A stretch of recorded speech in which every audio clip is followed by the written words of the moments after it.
Ahoy friends, welcome to building the Alpha Dory. This is a quick Friday morning update.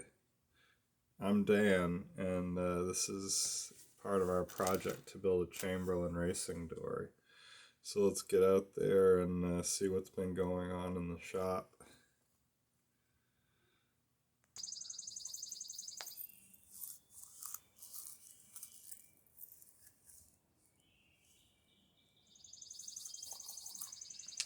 Alright, so here's our most recent progress with the centerboard box, and we'll see what we can get done with the centerboard as far as fitting it to the box today.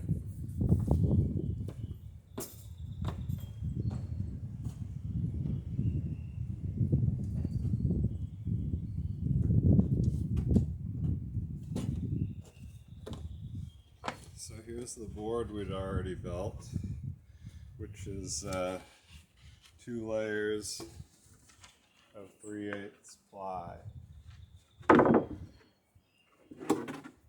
So, see how it fits in the box. Alright, so we're catching over here on this little cutoff piece where we were a little nubbin left from cutting the ply. So let's take that off and then see how close we are to fitting.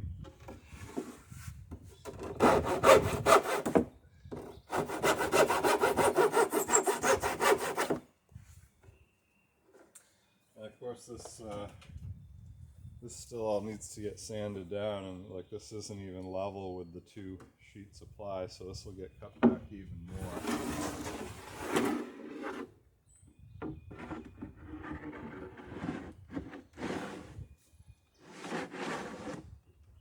So there we go. It's looking like we're fitting quite well. And don't forget, we're going to have the extended amount of the bottom hanging down, which is going to just cover the rest of this slot area here. So yeah, looking good there. And we'll soon see just how well everything else fits in, but yeah, it's looking like it's going to be a nice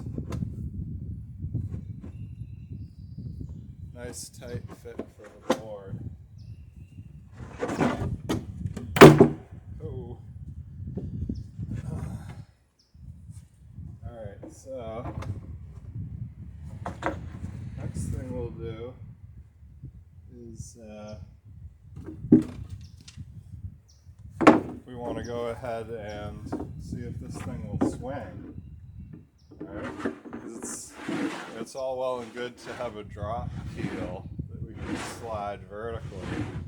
This is actually how the very first centerboards worked. They had a pulley at the front and a pulley at the back, and the entire board dropped down outside of the keel, so it was like a more or less rectangular fin extension of the keel, dropped down, and would then provide slide slip to the water. But what we want our board to do is actually rotate. And you can see ours isn't doing that yet. So I mentioned we're going to take a little bit of length off the ends, just getting everything squared up and whatnot. But, alright, and this is a big but, we're also going to have to put a bit of the arc of a circle onto the back end of this board so that it's actually able to swing down past the log here. The other thing we'll need to do is we're going to need to radius the front edge around the pivot bolt, because you'll see on the front edge we got a block here, and when this is rotating down, this corner is going to be wedging itself against the box top. And this is how far the board swings down when it is down, right to there. That means that there goes a Coast Guard chopper. So what that means for us is that this edge, up to about where it peaks out of the bottom of the boat, so this edge, and this edge of the board are all trailing edges, whereas this long edge of the board is a leading edge. And that's important to keep in mind because that's going to have a big influence on how we shape the board, as far as the radiuses and the curvatures that are going to be seen by the water flow. So yeah, let me go grab a few tools and we can start marking the shapes, the radiuses on in the plan view, so that this board will move properly inside the box.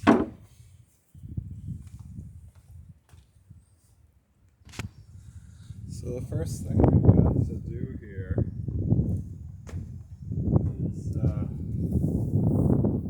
establish where the pivot point will be for this board. Alright, if we're going to be shaping the board so that it pivots perfectly, then how can we do that without knowing exactly where the pivot point will be? The only way to know that precisely is to drill the pivot point. So let's go ahead and do that. And the way we're going to do that is we'll grab a block of wood to keep it from splitting out on the back side of the pivot point. And then we know for a fact that this is our, let me get the board out of the way so you can see what's going on. We know for a fact that the bottom edge of the centerboard, this log here, the centerboard log, is going to be on the bottom of the boat. And we also know that it will be cut to curvature of the bottom of the boat, so it's going to be quite precisely mated with the bottom planking. There's a frame here, there's a cleat about here somewhere, so we got some space between the cleat and the frame to put a bolt hole through, right out through to the other side of the wood. And we're going to go with a 1/2 inch bolt hole, galvanized bolt, so that will stand up well to the weather. And we're going to drill it down far enough where we've got room to put on a washer behind the bolt head, and then a leather washer behind that.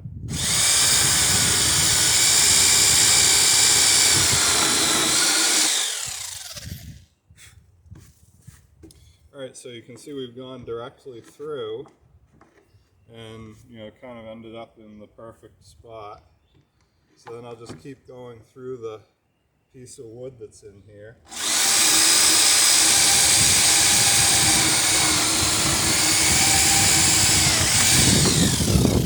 And right through to the other side. So now you can see we've come out in pretty much the exact place on the other side that we wanted to. And we'll clean this up a little bit so that the washer can seat just so you won't get any leaks through that. It's going to be a nice solid connection to allow the board to swing. Alright, now that we know how far back the pivot point is going to be for this board, we know exactly, there we go, we know exactly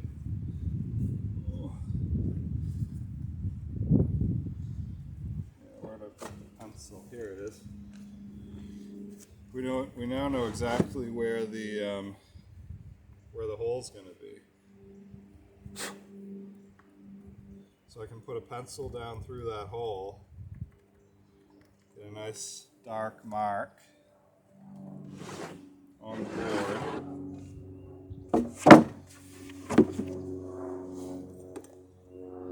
And now we can take the calipers and swing a radius from that hole onto the board. And that'll give us exactly the shape the board needs to be to effectively clear the box. Alright, and now on top of that knowledge, we can put the fact that we know this is going to swing down to a 45. So all we need to do is grab a straight edge that, let's see, where's my,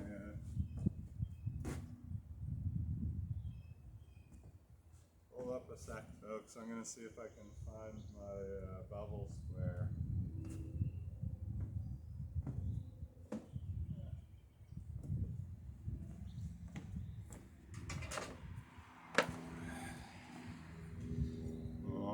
Square, my machinist's square. Alright, so we know this board's going to swing down to a 45, and right on this square we've got a 45. So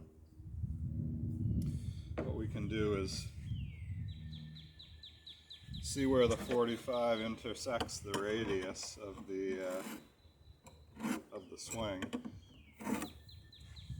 And that's where we need to trim our board to,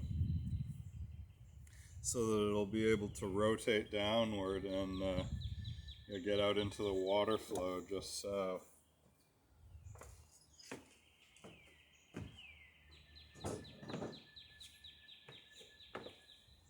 Alright, so now that we know that, we know where the board is going to be. We know where the water flow is going to be going, right along this edge here.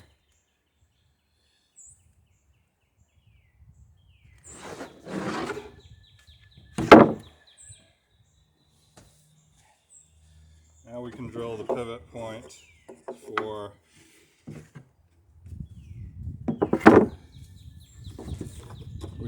drill the pivot point for the centerboard itself. And let me put it like this so you guys can see it. We can drill the pivot point for the centerboard itself, and that'll give us the ability to really figure out exactly where everything needs to be.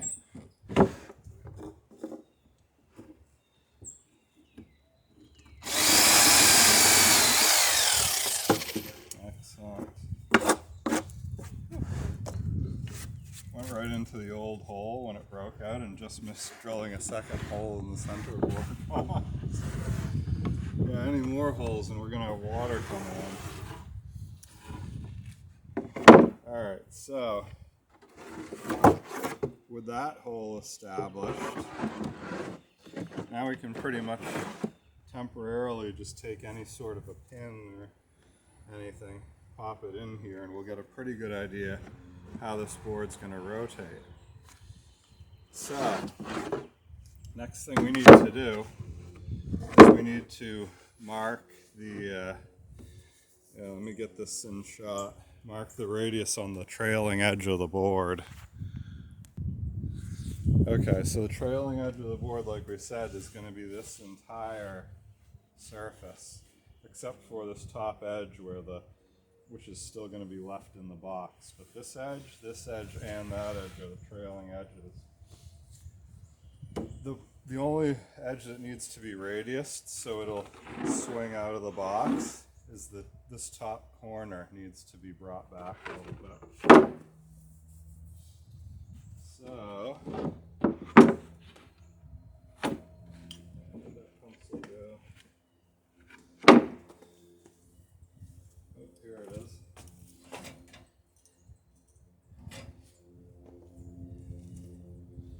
So what that means is we need to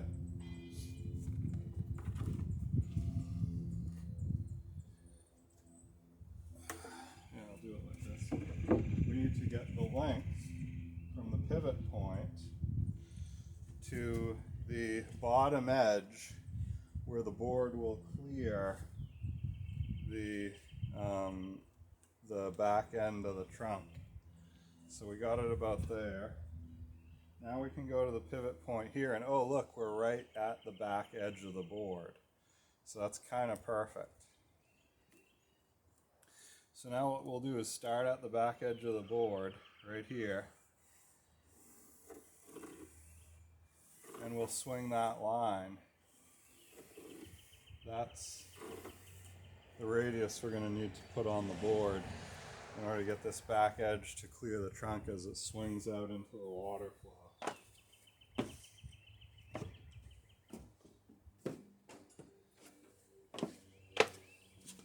Alright, so let's get the saw out, let's cut these radii, and then we can start fairing the board.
Okay, so like I'm telling you guys, this edge, and this edge are the trailing edges on this board. So what we want to do now is we're going to have to square this up, but we want to also, in the same process, mark these trailing edge novels. So I got my square here, and I'll put a 1-inch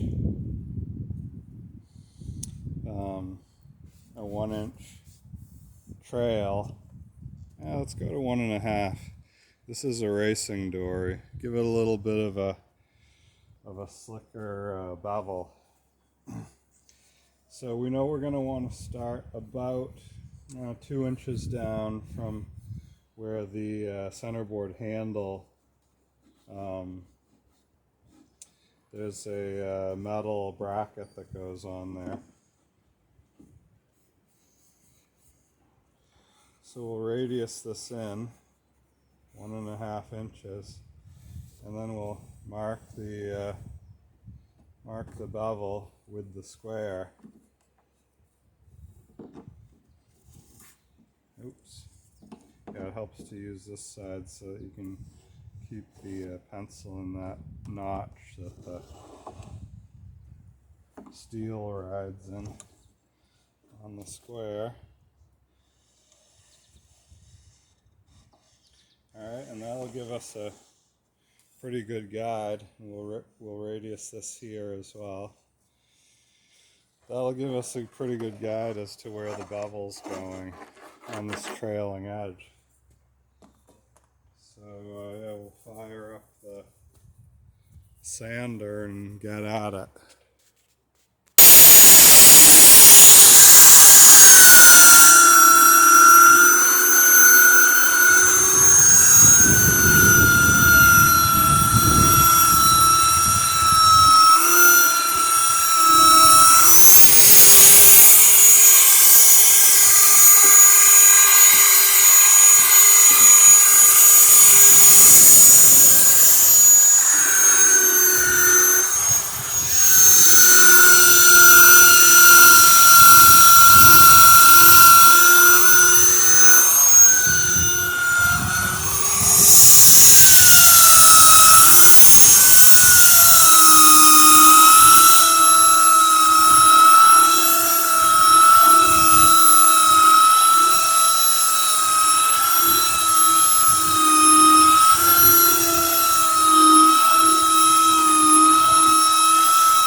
So what we've done is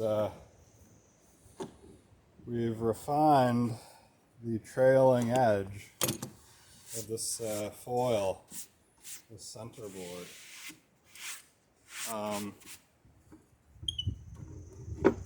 Now what we'll do is refine the leading edge.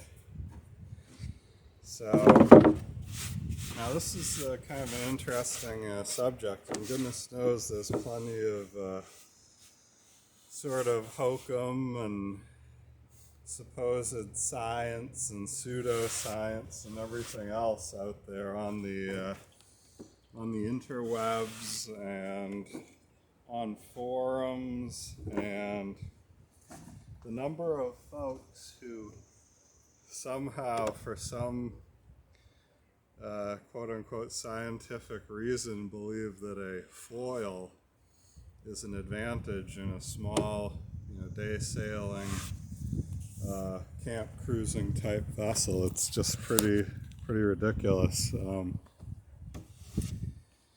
Now, as far as the height of competition, the absolute acme of, like, say, possibly America's Cup type performance, where 1/16ths of a second may or may not matter.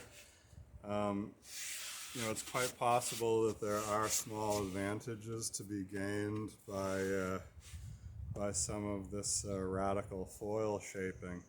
But like everything else in sailing, that sort of extreme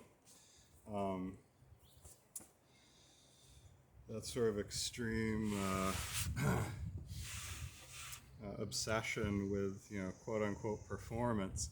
The idea of putting a performance foil on a boat that is either, the design is either 100 years old, or the design is based on or inspired by boats that are 100 years old, is just so ridiculous. The other thing is, so the airfoil, everybody knows, and you can totally see why people get sucked in by this stuff, because an airfoil it's a modern scientific thing, and gosh, all airplanes use it, so it's got to be right. The thing is, a centerboard or a daggerboard or whatever sort of foil you're using on your boat, it's not like an airplane wing that always generates lift in one direction. A centerboard or a daggerboard is generating lift in two directions, because you're not always sailing on one tack unless you've got a proa. So the foil shape is not generating any more lift than any other body that has a laminar smooth flow over it. So this plate, as long as the flow of the water stays smooth along the front edge and the back edge of the board, as long as you're not having separation and turbulence, then you've got an effective foil that lifts as well in one direction as it lifts in the other. Because if you've got a foil shape, the low pressure side is lifting beautifully, but then you've got the high pressure side, which is basically decreasing the pressure. It's lifting in the other direction.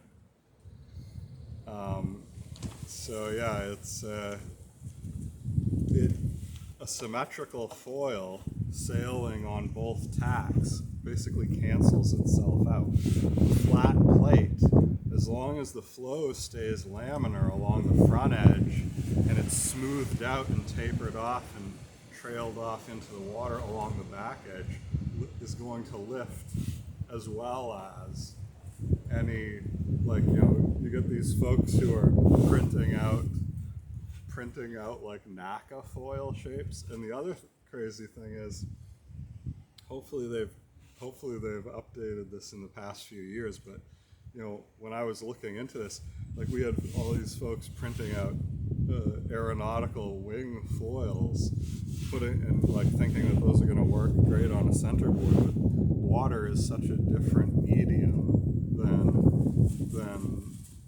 air. If if you want to look at an air wing that would be good in water, like you should be looking at, say, maybe an F-15 fighter jet, which is honestly, when this board is set in the water at its angle of attack, I mean, it looks almost like a supersonic fighter jet wing, which is, you know, the viscosity difference between water and air is just so ridiculous. The idea of using some sort of an aeronautical foil is, yeah, it's, I guess, problematic, or, like, I don't get it. But anyway, so what we're going to do is, now we're working on the front edge, the leading edge of this centerboard, this center plate. And so what we're going to do with that, and now we could go sharp, which would probably produce a little bit less water resistance. The only difficulty with going sharp, you might generate a tiny bit more lift because you're creating a sharper edge that the water would have to escape around to get onto the low pressure side. So the only difficulty with going flat, sharp, there's two of them. One is it's more sensitive to speed and angle of attack. So when you're getting the boat going, or when you're tacking, it's more likely to go into a stall mode than a more rounded front edge to the foil. The other thing, and I think the biggest thing, is this boat, like, you know, all the other Alpha Dories derived from working vessels, probably isn't going to be used for racing all the time. And this particular boat I know is going to be hardly ever used for racing. And it's going to be used for a lot of exploration and a lot of going to beaches and going through shallow spots and skinnying over rocks and around rills and whatnot. And if you've got a sharp edge to your board and you ding that, all of a sudden you've got a fuzzy edge to the front edge of the board. So the sharp edge may be more water friendly, may be more hydrodynamic, but as soon as you ding and dent and mar that sharp, pointy, delicate edge, all of a sudden you've got a fuzzy, frayed, splintery edge, which is far worse than a rounded edge to the front of the board. So basically what we're going to do is do a radius on this that's about 3/4 of an inch. So you'll see it is actually a somewhat parabolic radius, but it's going to be plenty beefy and plenty blunt to take any bumps or bruises. Take most of the bumps and bruises, let's say, all but the worst of it. So yeah, let's mark this, and we can sand the front edge of the board.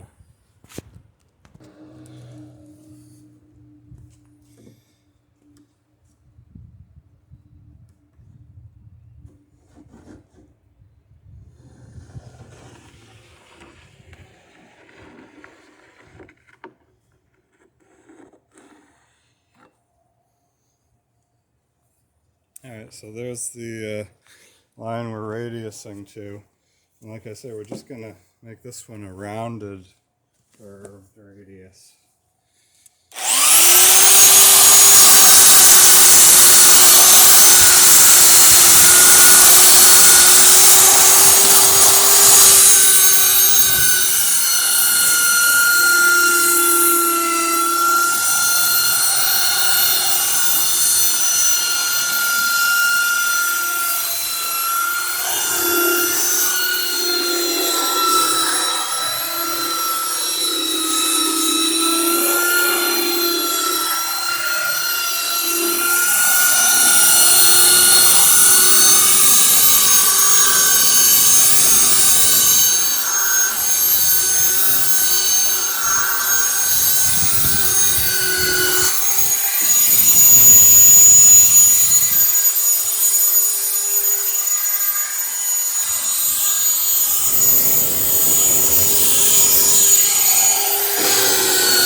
So we'll do the same to the other side, and then we'll have a foil ready to drill and put a pole bar on. Thanks so much for dropping by building the Alpha Dory. Massive thank you to everyone who's liked, subscribed, supported the channel.